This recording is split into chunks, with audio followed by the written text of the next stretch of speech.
Hola amigos, ¿qué tal? En el vídeo de hoy vamos a hablar de una de esas mujeres que rompieron los esquemas de su época, que demostraron su talento pese a la dificultad añadida del hecho de ser mujer y que aunque a día de hoy no se la recuerda tanto como a sus compañeros hombres, sí que ha conseguido que se la reconozca como la gran pintora impresionista por antonomasia. Hoy hablamos de Berthe Morisot.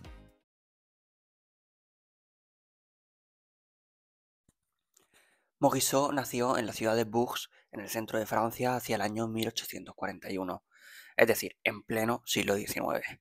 Nació en una familia de alta burguesía francesa, siendo la tercera hija del matrimonio de Marie-Joséphine Céline Thomas y Edme Tibours Morisot. Su madre provenía de una familia de tesoreros de Estado, mientras que su padre era funcionario del gobierno local.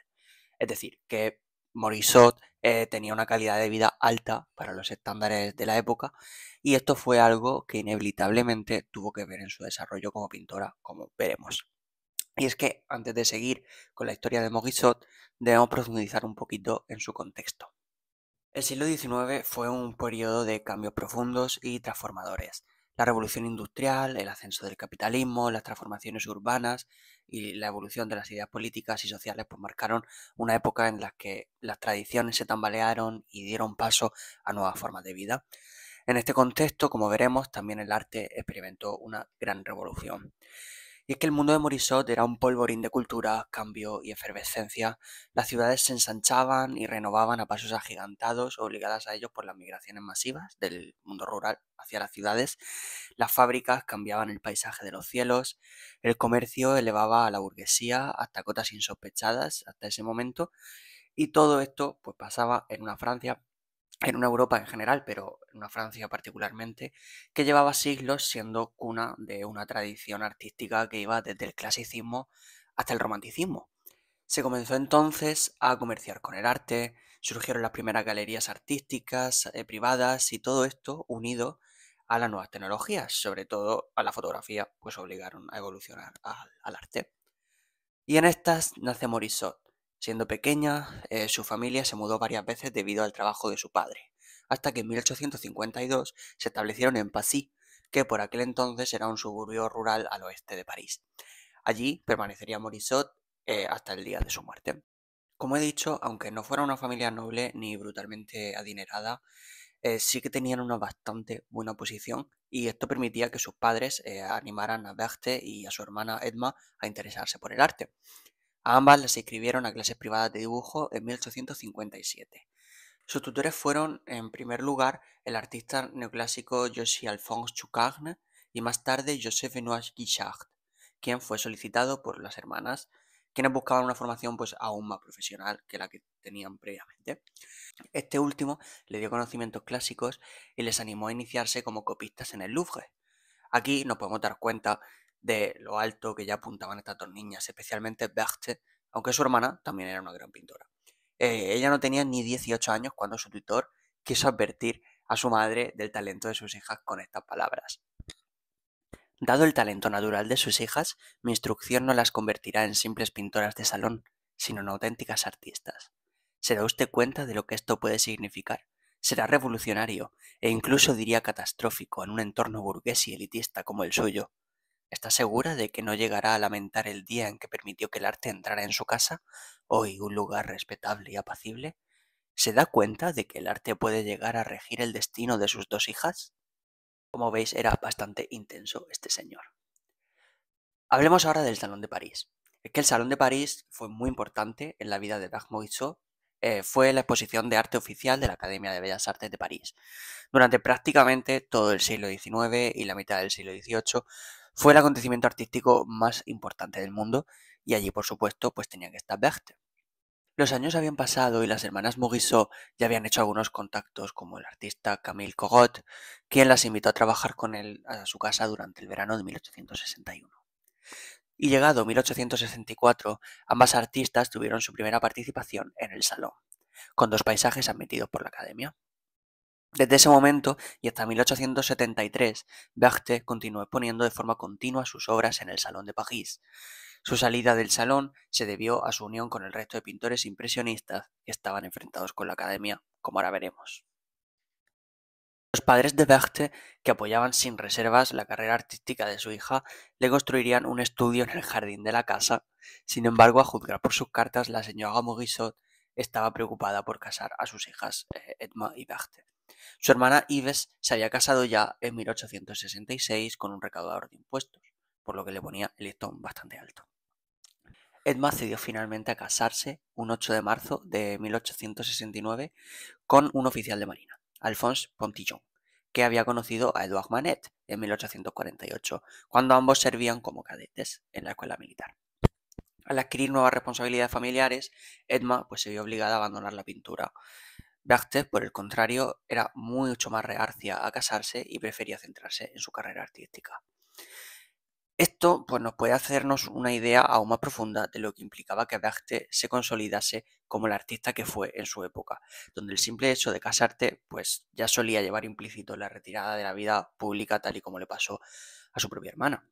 El caso es que al faltarle su hermana como confidente, Berthe buscó el apoyo de otros colegas artistas, como Degas, Puy de Chavannes y Steven. En sus cartas desde Lorient, en Bretaña, Edma expresaba así la envidia que sentía por la amistad de Berthe con estos artistas. Tu vida debe ser maravillosa en estos momentos. Poder hablar con Degas mientras le ves dibujar, reírte con Manet y filosofar con Puvis. Hablemos ahora del impresionismo. Como decía, el siglo XIX y desde su inicio conllevó una serie de cambios muy grandes que no excluyeron al arte. Los impresionistas no vivieron al margen de los cambios de su época. Fueron de hecho profundamente influenciados por ellos.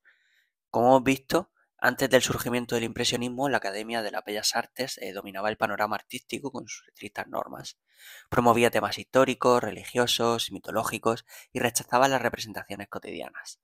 Además, hasta el momento, la pintura había tratado de mostrar una imagen lo más fidedignamente posible. Para las normas convencionales, la pintura tenía que ser real. Pero claro, en 1839 se había inventado la cámara de fotos y poco a poco dejó de tener sentido tener que plasmar las escenas con tanta verosimilitud, pues ya había una máquina que lo haría mucho mejor que cualquier pintura lo haría jamás. Así empezaba a cambiar la pintura, introduciéndose nuevas técnicas.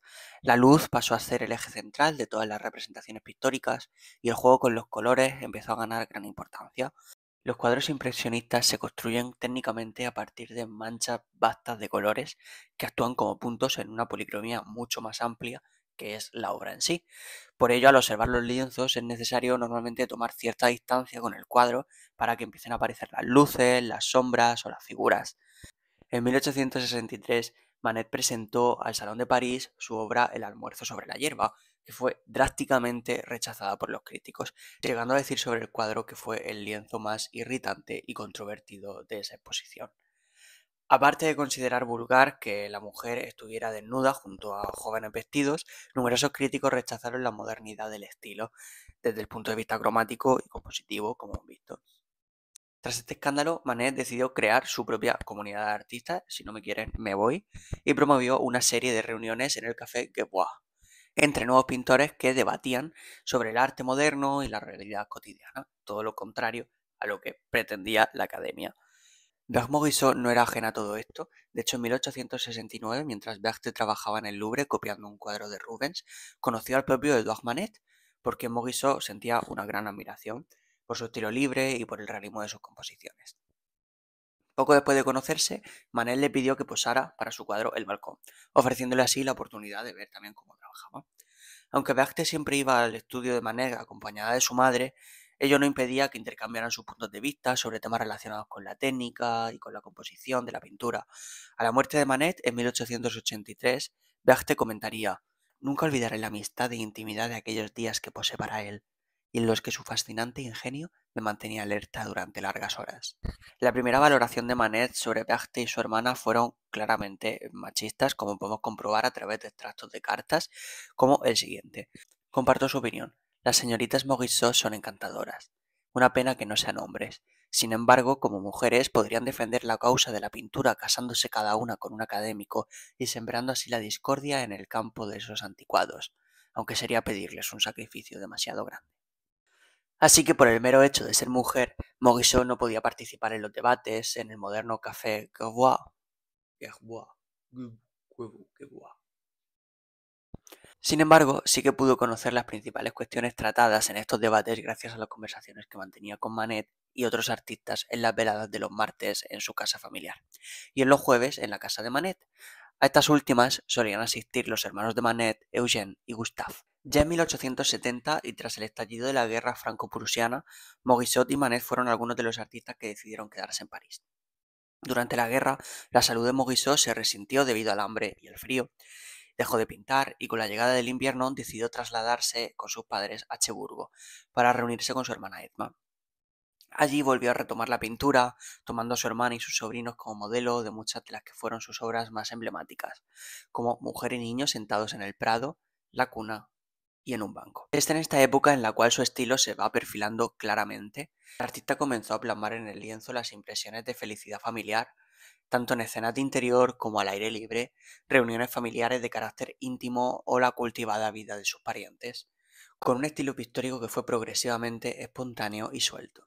Tuvo una predilección por los colores claros y se hizo famosa por su manejo único del blanco, que era algo bastante complicado, además de su interés por la expresión psicológica de sus modelos. En 1872, 2 años después, vendió 22 pinturas, hecho que marcó otro hito en su carrera como artista profesional.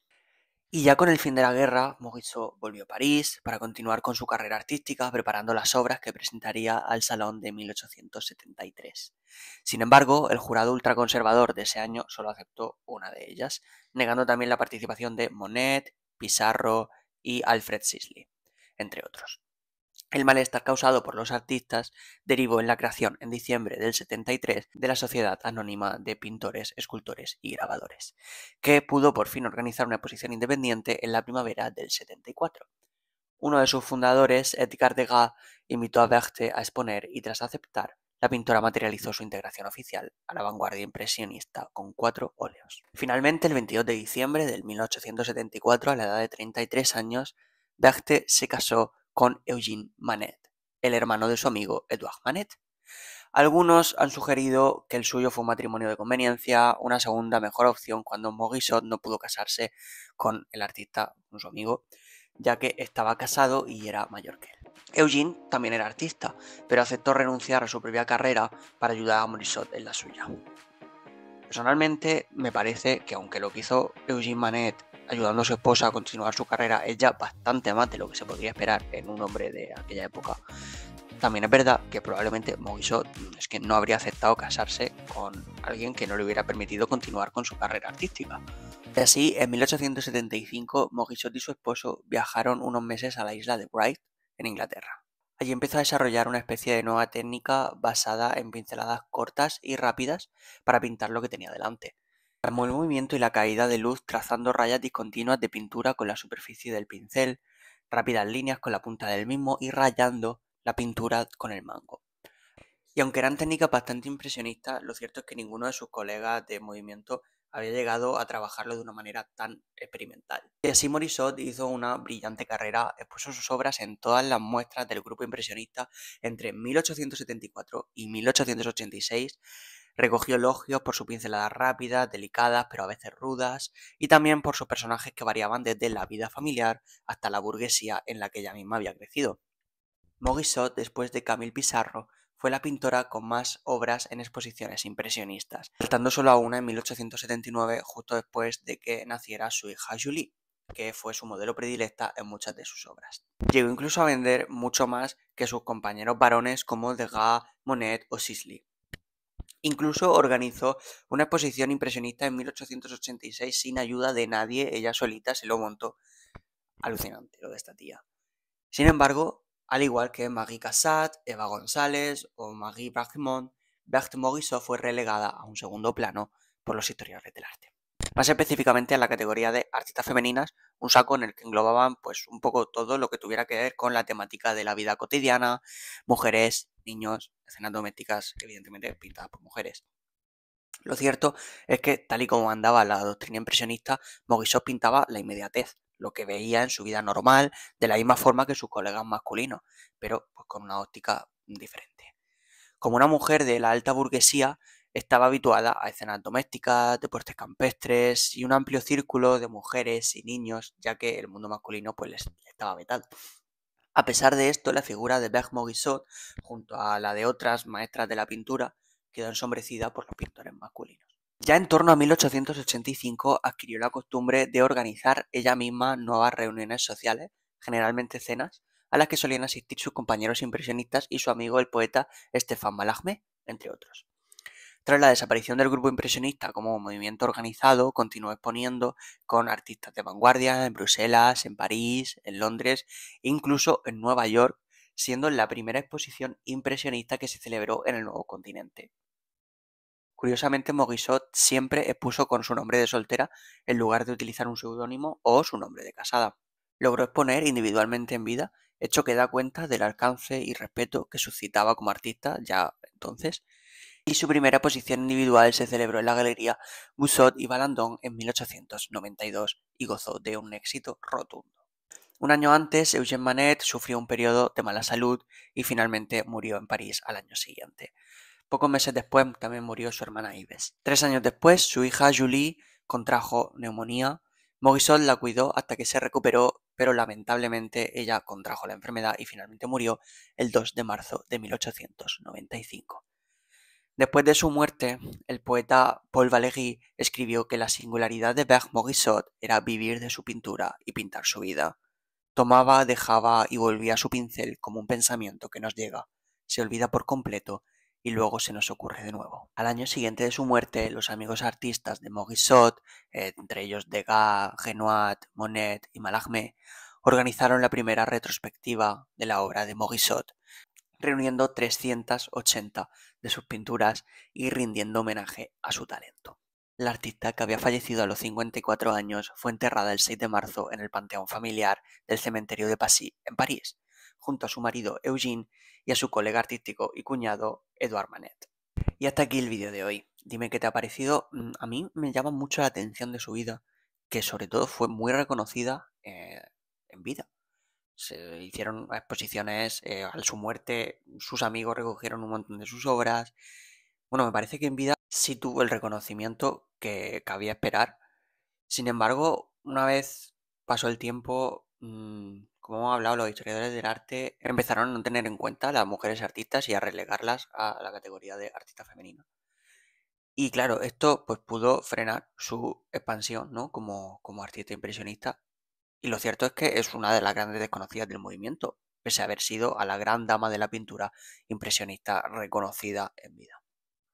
Bueno, dime lo que te ha parecido en comentarios, déjame un like si te ha gustado el vídeo y nada, y suscríbete porque me ayuda mucho, somos un canal nuevo y vamos a seguir haciendo este tipo de vídeos sobre historia, sobre mitología, sobre mapas, también quiero hacer bastantes vídeos. No sé, tengo un montón de ideas, la verdad. Rescatar personajes que se han olvidado, como la historia de Dagte. Bueno, también me puedes dejar ideas que tengas sobre vídeos y yo las voy a recoger. Y nada, que muchas gracias por verme, muchos besos y nos vemos en el siguiente vídeo.